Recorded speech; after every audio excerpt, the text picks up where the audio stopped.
পিসি আজ বাড়িতে শিলনাড়ু বানিয়েছে। চলো তোমাদের পুরো প্রসেসটা দেখাই ভালোভাবে।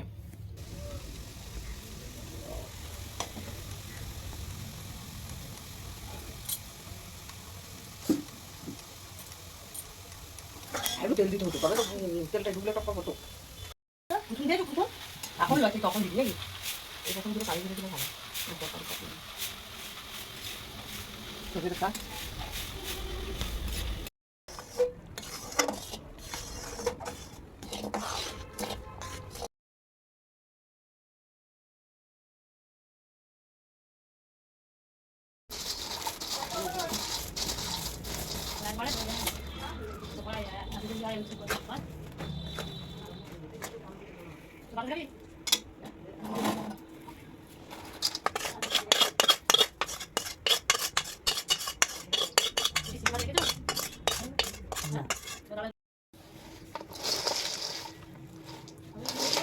तो घुट चुपा का भी है।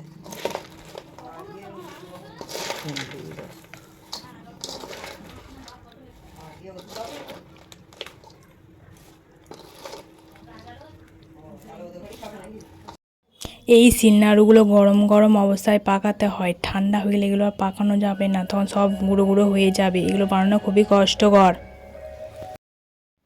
এক থালা শিলনাড়ু হয়েছে। তো ভিডিওটা এই পর্যন্তই, দেখা হবে নেক্সট কোনো